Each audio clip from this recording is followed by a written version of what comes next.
সুলতান ছিল। আপনারা গুগলে সার্চ করবেন সুলতানের কামুস, দেখবেন তার এই যে মাজা, এখানে একটা খঞ্জর আছে, এর ডান পাশেও ছুরি বাম পাশেও ছুরি, মাকবাদাতুহু ফি ওয়াসাতি, এই মাঝখানে হচ্ছে হ্যান্ডেল। তা বলছে ইয়া ওমর, আমি তো খঞ্জর বানাই, বিশাল বড় বড় খঞ্জর।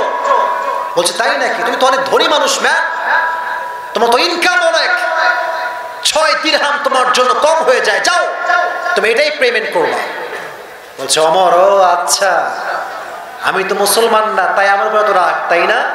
সবার বেলা নরম আর আমার বেলা গরম, দাঁড়াও তোমার খেলা কেমনে দেখাতো আমি এটা দেখবো। ওই আবু লু'লু আল মাজুসি বাসায় গিয়ে সারা রাত এক করে একটা খঞ্জর বানিয়েছে, বিশাল লম্বা চাকু। কথা কি বোঝা যায়? চাকুর ডান পাশেও চাকু,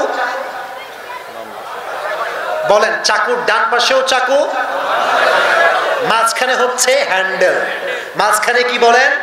হ্যান্ডেল, দুই পাশেই চাকু। তো ওমরে ফারুক তখন ইমাম ছিলেন, রাষ্ট্রপ্রধান, and he was an imam, khatib, leader। নামাজ পড়তে গেছেন, ফজরের নামাজ, কানু ইউসাল্লুনা বিগালাস, তখন তারা অন্ধকারে নামাজ পড়তো। আমরা বাঙালিরা ফজরের নামাজ এমন সময় পড়ি, সালাম ফিরায় দেখি সকাল হয়ে গেছে। কথা ঠিক আছে না যুবক ভাইরা? বলো বলো বলো। আমি ওমরা করতে গিয়েছিলাম গত ঈদে, অবাক হয়ে গেল, ফজরের নামাজ পড়ে বসে আছি তো আছি, সকাল হয় না, সকাল হয় না। অনেকক্ষণ পরে দেখলাম সকাল হলো। এর কারণ ফজরের সময়টা হচ্ছে সবচাইতে গুরুত্বপূর্ণ সময়, আর ফজরের নামাজ যত আউয়াল ওয়াক্তে পড়বেন আপনি সুন্নতের সওয়াব পাবেন। সুবহানাল্লাহ পড়েন। তো তখন তারা অন্ধকারে নামাজ পড়তো, কেউ কাউকে দেখতে পেত না। তো ওমর আসলেন, এসে বললেন সফু সুফুফাকুম, দাঁড়াও, কাতার সোজা করো, ফাঁকা জায়গা পূরণ করো, কাঁধে কাঁধ রেখে দাঁড়াও, আল্লাহু আকবার। সারা পড়লেন, কেরাত পড়লেন, রুকুতে গেলেন। এবার আসেন হাদিসের মূল কথায়।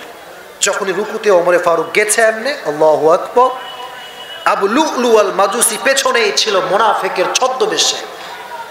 যখনই রুকুতে ওমর গেছেন, সঙ্গে সঙ্গে খঞ্জর বের করে ওমরের ঠিক নাভি বরাবর এমনি একটা পোস্ট মারছে। একটা পোস্ট মেরে ক্ষান্ত হয়নি, এমনি এইদিকে তাকান, পোস্টটা দিয়ে এমনি ঘুরাইছে 3 বার, 3 টাইমস, 3 বার ঘুরাইছে। আর এত ধারালো ছুরি, এইটা 3টা পোছে ওমরের ভেতর থেকে যত নাড়ি ভুঁড়ি ছিল সব বের হয়ে গেছে। ওমর নামাজের মধ্যে বলছে কতালানি আল কাল, আমাকে একটা কুকুর মেরে ফেলেছে, আমাকে ধরো। ওমরে ফারুককে ধরা হয়েছে। ওমরে ফারুকের জায়গায় আরেকজন সাহাবীকে ইমাম বানানো হয়েছে। ওমরে Farooq just he was senseless, অজ্ঞান, কোনো হুঁশ নাই। সমস্ত চিকিৎসকরা আসছে, ট্রিটমেন্ট করো ওমরকে, ওমরকে বাঁচাও। ওমর ছিলেন এমন একজন শাসক যার শাসনে রাষ্ট্রের ভেতরে বাঘ এবং হরিণ এক ঘাটে পানি খেয়েছে। সুবহানাল্লাহ পড়ে। এবার ওমরকে বাঁচানোর জন্য রাষ্ট্রীয় যারা চিকিৎসক আছে, দেখেন যখন পানি দিচ্ছে, পানি খেতে পারছে না, এই পানিটা নাভি দিয়ে বের হয়ে যায়। দুধ দিচ্ছে, দুধটা নাভি দিয়ে বের হয়ে যায়। নাবিজ দিচ্ছে, নাবিজ বের হয়ে যায়। এবার চিকিৎসকরা বলছে আমরা কনফার্ম ওমর বেশি দিন বাঁচবে না, ওমরের সময় শেষ, ওমরের হায়াত শেষ, অবস্থা বেশি ভালো না। তো ওমর যখনই মৃত্যুর শেষ অবস্থায় চোখ খুলেছে, আহ কি হাদিস, চোখ খুলে বলে না আমার ছেলে কোথায়, আব্দুল্লাহ কোথায়, আমার বউ কোথায়, আমার বাড়ি কোথায়, গাড়ি কোথায়, টাকা কোথায়, নো, উনি এগুলো কিচ্ছু বলেন না। চোখ খুলেই বলেছেন আসাল্লান নাস, আমি ওমর যখন ছুরির আঘাত খাই তখন আমি ফজরের নামাজের ইমাম ছিলাম, মানুষ সেই নামাজগুলো আদায় করেছে। সুবহানাল্লাহ পড়ে। The last word Omar has pronounced is just as-salah, and he never ever pronounced a single word. একটা শব্দ বলে ওমর শেষ, আসাল্লান নাস, মানুষকে নামাজ পড়েছে। ওমর মৃত্যুর শেষ মুহূর্তে নামাজের কথা বলে বুঝিয়ে গিয়েছেন এই উম্মতের নামাজ ছাড়া কবরে কোনো গতি হবে না। ঠিক কিনা বলছেন? সব কাজের সময় আছে। আপনি মোড়ে যান, এখানে মোড় আছে, দেখবেন অনেক মুরব্বী চায়ের দোকানে বসে 3 ঘন্টা 4 ঘন্টা আড্ডা দেয়। আর এলাকার মসজিদের ইমাম যখন একটু কেরাত লম্বা করে, হুজুর কেরাত যে লম্বা হয়ে গেল, এত লম্বা পড়েন কেন? আর সামনে আসছে রমাজান, দেখবেন তারাবির নামাজের সময় এমন হাফেজকে সবচাইতে বেশি গুরুত্ব দেওয়া হবে যে হাফেজ 1 পৃষ্ঠা পড়তে আধা মিনিট সময় লাগে। ঠিক আছে না বলেন যুবক ভাইরা, বলেন না কেন? কবরের নামাজ ছাড়া কোনো গতি হবে না। আচ্ছা বলেন তো, আমার নবীজি, এটা আমার শেষ হাদিস, সর্বশেষ মৃত্যুর আগে একটা শব্দ বারবার বারবার বারবার বারবার বলেছিলেন। শব্দটা ছিল কি? জোরে বলো না, শব্দটা ছিল কি? ইন্তেকালের দিনে বিশ্বনবী যেই দিন মারা যাবেন, আমার শেষ হাদিস ভালো করে শুনবেন যুবক ভাইয়েরা, প্রচন্ড পরিমাণে জ্বর। বিশ্বনবী জ্বরের যন্ত্রণায় ডান হতে পারছেন না, বাম হতে পারছেন না, এভাবে শুয়ে আছে, ডান বাম হতে পারছে, এত কষ্ট, এত জ্বর। হঠাৎ করে জিবরাইল আসছে, এসে বলছে, ইয়া রাসূলুল্লাহ, আসসালামু আলাইকা ইয়া রাহমাতাল লিল আলামিন, নবী হে, আল্লাহ আপনাকে সালাম পাঠিয়েছেন। জোরে সোরে সুবহানাল্লাহ আপনারা পড়তে পারলেন না? নবী বললেন, ওয়া আলাইকুম আসসালাম, কি খবর জিবরাইল, কি খবর? নবী আপনি কেমন আছেন? বলছে, আমি আলহামদুলিল্লাহ ভালো আছি, বাট জ্বরে ভুগছি, অবস্থা বেশি এটা ভালো না। ইয়া রাসূলুল্লাহ, একটা আবদার আছে। কি আবদার? বলছে, আজকে আমি একা আসি নাই, আমার সঙ্গে একজন মেহমান আসছে, and he wanna enter in this room, he just need a permission from you. সে তার আপনার কাছে পারমিশন চায়, অনুমতি চায়, আপনি বললেই সে ঘরে প্রবেশ করবে। বলছে, মেহমান? মেহমানটা আবার কে? নিয়ে আসো। যে মেহমান ঘরে প্রবেশ করেছে তার নাম হচ্ছে মালাকুল মউত। সুবহানাল্লাহ পড়েন। মালাকুল মউত এসে নবীর ডান পাশের শিওরে দাঁড়িয়ে বলছে, আসসালামু আলাইকা ইয়া রাহমাতাল লিল আলামিন, নবী হে, আল্লাহ আপনাকে সালাম পাঠিয়েছে। নবীজি বলছেন, ওয়া আলাইকুম আসসালাম, এই মালাকুল মউত, কি খবর, তুমি এখানে কেন? বলছে, নবী হে, আমি তো কোথাও নিজের ইচ্ছায় যাই না, আমাকে তো পাঠায় একজন, তিনি কে? তবে আমি আপনার কাছে আসছি রূহ কবজের জন্য, সত্য কথা, বাট আল্লাহ আমাকে বলছেন যে, এই মালাকুল মউত, খবরদার কোনো বেয়াদবি করবি না, আগে বলবি নবী আপনি কি যেতে চান নাকি চান না। যদি যেতে চান নিয়ে যাব, যদি থাকতে চান আপনাকে রেখে আমি আবার ফিরে যাব। জোরে সোরে সুবহানাল্লাহ নাই আপনাদের ভেতরে? আপনার সাহেব মাওলানা তারিক জামিলের নাম শুনেছেন? পাকিস্তানের টপ ফেমাস স্কলার। ওনার একটা বয়ান আছে, দেখবেন যে how was the death of last Messenger Muhammad সাল্লাল্লাহু আলাইহি ওয়াসাল্লাম, আখেরি নবী কা ওয়াফাত কেসা থা, এই টাইটেলে একটা ইউটিউবে ওয়াজ আছে। উনি যখন এই পর্যায়ে আসলেন যে নবীর কাছে মালাকুল মউত পারমিশন চাচ্ছে, তখন তিনি একটা বাক্য বলেছিলেন যেটা আমার হৃদয়কে টাচ করেছে। উনি বলেছিলেন যে, जिस इंसान के पास मौत भी इजाजत मांगती है कि मैं आऊं या ना आऊं, मैं उस इंसान से मोहब्बत ना करूं तो मैं किससे मोहब्बत करूं। উনি বললেন, যারে যেই মানুষটার কাছে মৃত্যু অনুমতি চায় যে should I come or not, मैं क्या इंसान, আমি কি আসতে পারি কিনা, আরে সেই মানুষকে ভালো না বাসলে আমি মেসি এবং নেইমারকে মুসলমানের ঘরে সন্তান হয়ে কেমন করে ভালোবাসতে পারে?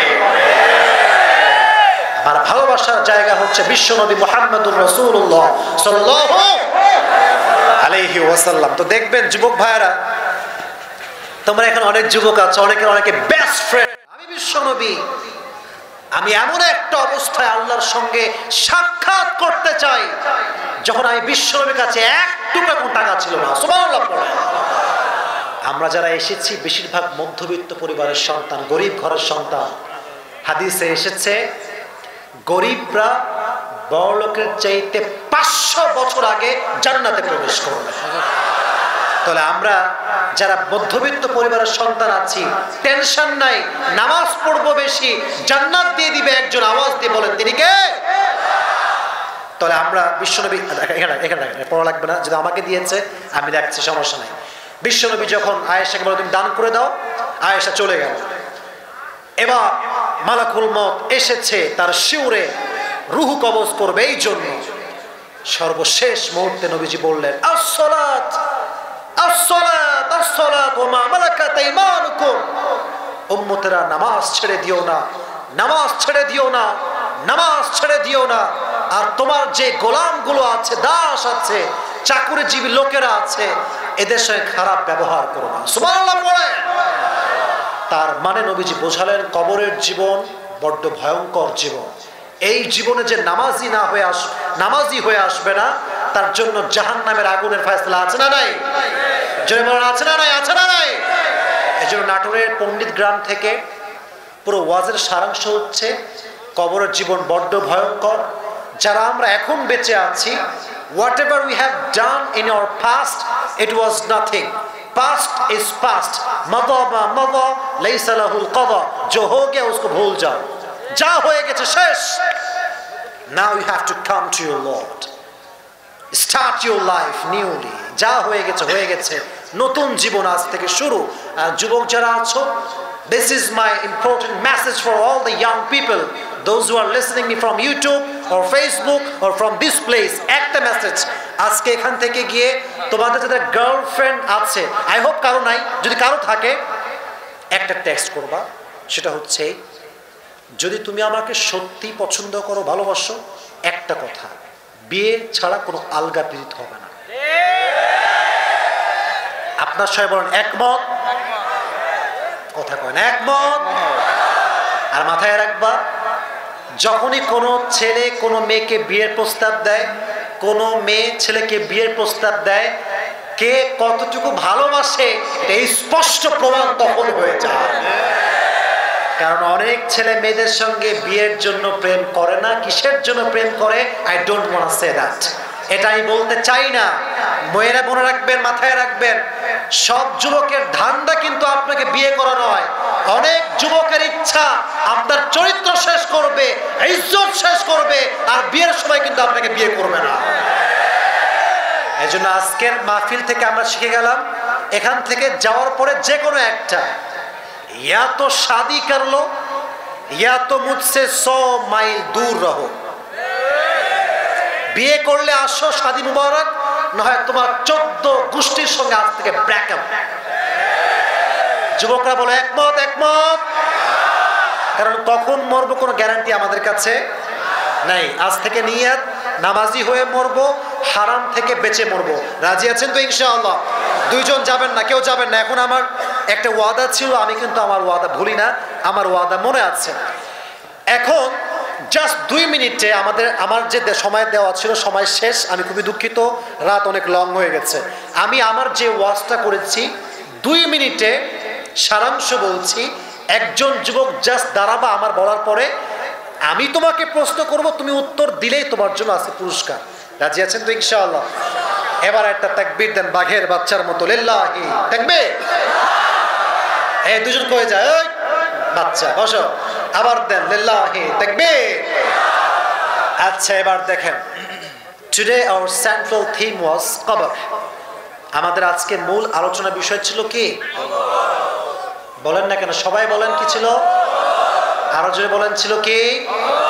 কবর। কবরের ক্ষেত্রে আমি বলেছিলাম যে এটা এমন একটা ঘর, যে মানুষটা বালিশ ছাড়া ঘুমাতে পারে না, সে মানুষটা একদিন বালিশহীন মাটিতে শুয়ে থাকবে। ঠিক কিনা বলেন? এটা ছিল জাস্ট মুকদ্দমা, ভূমিকা।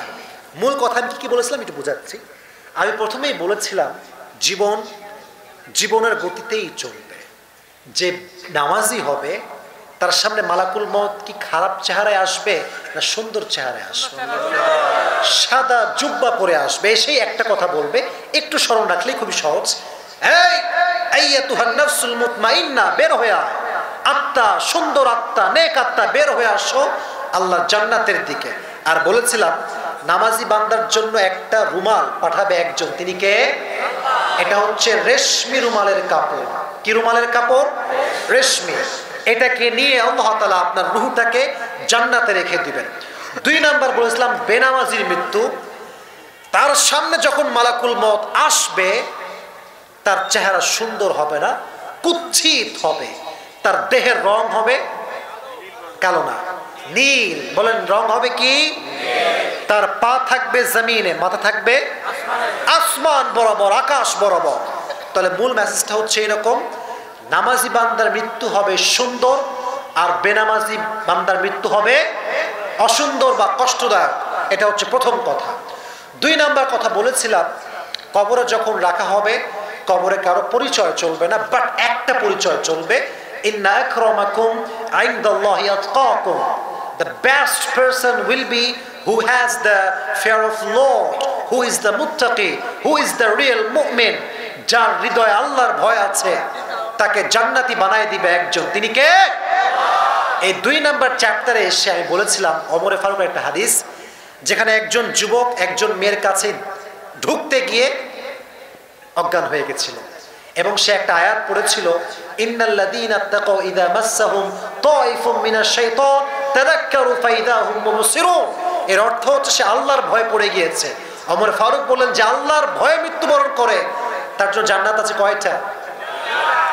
ওয়ালিমান খাফা মাকামা রাব্বিহি জান্নাতান, 2টা জান্নাত। কবর থেকে সেই যুবকটা জবাব দিয়ে বলল, ইয়া ওমর, ইয়া খলিফাতুল মুসলিমিন, আল্লাহ আমাকে 2টি জান্নাত দান করেছে। সুবহানাল্লাহ পড়েন।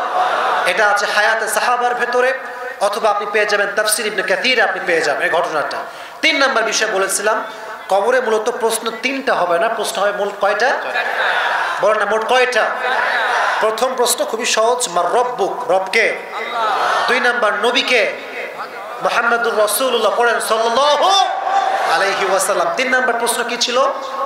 What is the name of your religion? মা দীন, ধর্মের নাম কি? বলেন না, নাম কি? সর্বশেষ প্রশ্ন হবে যে ওয়ামা ইলমুক, what is the source of your knowledge? নাম কি? বলেন না, নামটা কি?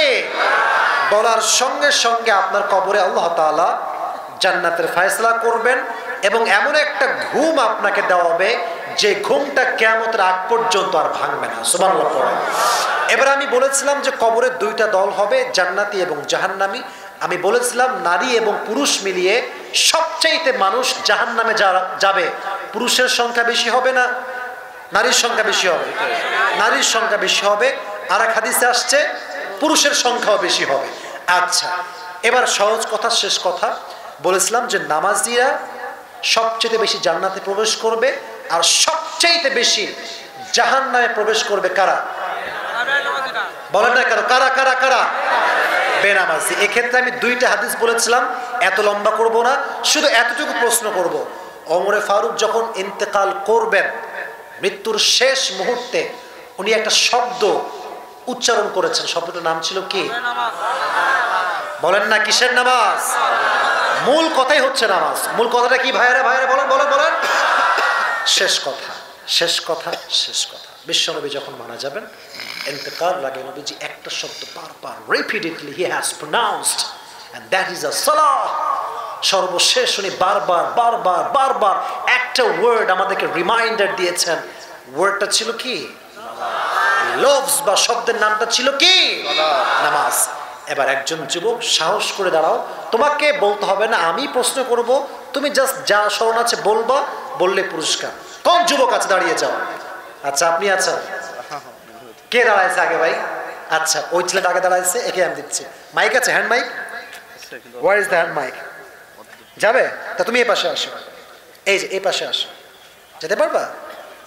মাশাআল্লাহ মাশাআল্লাহ। ওকে, এই মাদ্রাসার ছাত্র? তুমি কি মাদ্রাসার ছাত্র? আচ্ছা মাশাআল্লাহ, তোমাকে চেনা চেনা লাগতেছে কোথাও দেখছি। আচ্ছা ঠিক আছে, মারহাবা বলুন আপনারা সবাই। ওর দিকে তাকাবেন, তোমার কোনো ভয় নাই। I am with you and people are here, they are always with you, ঠিক আছে? কোনো ভয় নাই। আমি যা বলবো তুমি সহজে বলবা।